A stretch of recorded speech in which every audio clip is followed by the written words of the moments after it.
Hello, आज हम देखने वाले हैं Maneka Gandhi versus union of India 1978 का केस है हमारा। लैंडमार्क जजमेंट सीरीज हमारी चल रही है। This is the second lecture of this series, so let's start. Maneka Gandhi case में क्या हुआ था कि मेनका गांधी के पासपोर्ट को जब्त कर लिया गया था, इम्पाउंडेड कर लिया गया था by government of India in public interest, बिना किसी रीजन को बताए और बिना उन्हें सुने, बिना उन्हें अपॉर्चुनिटी दी कि वो अपनी बात रख सके। अब उनका ये कहना था कि ये जो चैलेंज है वो उनके फंडामेंटल राइट्स को वॉयलेट कर रहा है, उनका हनन कर रहा है। So these are the facts of Maneka Gandhi versus union of India. Maneka गांधी's passport was founded impounded by the government of India in the public interest without providing reasons or an opportunity to be heard. She challenged the action as violative of her fundamental rights. So ये हमारे facts हो। Now what are the issues? देखो, किसी का passport government ने बिना उसे किसी रीजन के या बिना किसी उसके सफाई सुने ले लिया है, तो इशू तो होगा। सो लेट्स सी क्या इशू है। Whether the procedure established by law under Article 21 can be arbitrary. ये जो प्रोसीजर एस्टैब्लिश बाय लॉ है ये आर्बिट्रेरी हो सकता है क्या, अपनी मनमानी से चल सकता है क्या? And whether articles 14, 19 and 21 are interconnected.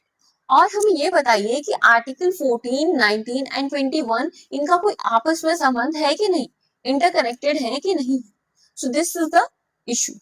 Now जो हमारी कोर्ट है उसने क्या बोला? The Supreme Court ruled that any procedure depriving a person of life or personal liberty must be just, fair and reasonable, not arbitrary or oppressive. It also held that Articles 14, 19 and 21 must be read together. Supreme court का कहना है कि अभी जो भी procedure establish by law है, अगर वो किसी पर्सन की लाइफ या उसकी पर्सनल लिबर्टी उसे छीन रहा है, तो जो प्रोसीजर होना चाहिए वो जस्ट होना चाहिए, फेयर होना चाहिए एंड रीजनेबल होना चाहिए।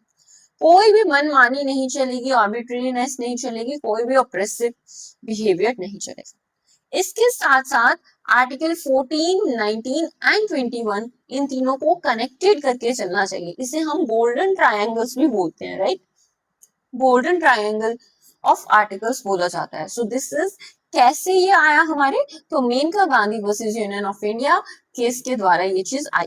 अब इस जजमेंट की क्या सिग्निफिकेंस है, क्यों पढ़ रहे हैं हम और इसे क्यों हम लैंडमार्क जजमेंट बोलते हैं? So let's see.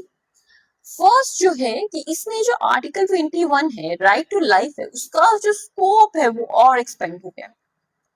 अभी हाल ही में अगर आप न्यूज पढ़ रहे होगे तो राइट टू वॉक नाम से भी इसके अंडर एक्सपेंशन किया जा रहा है, ठीक है? So that is also thing.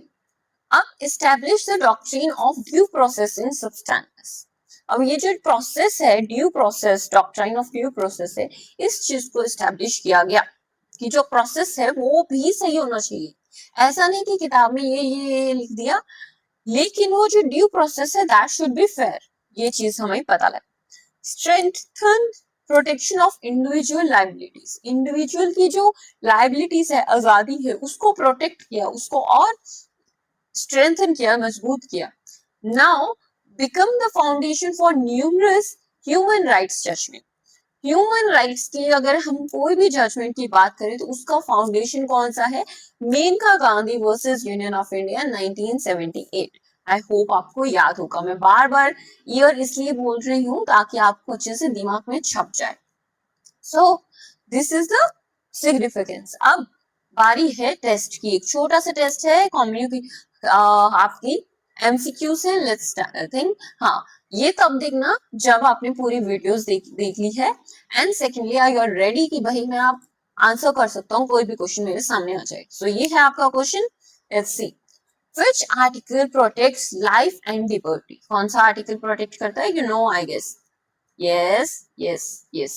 So you know that? Answer in the comment section. There is other question. Under Article 14, valid classification requires. कौन सी classification required होती है? Let's see. Okay, so comment down your answers. That was it for today. Next video lecture में हम देखने वाले हैं SR Bommai versus union of India 1994 का landmark judgement हमारा है। सो ये सीरीज ऐसे ही चलती रहेंगी, आप कमेंट्स करते रहना। जय हिंद, जय भारत।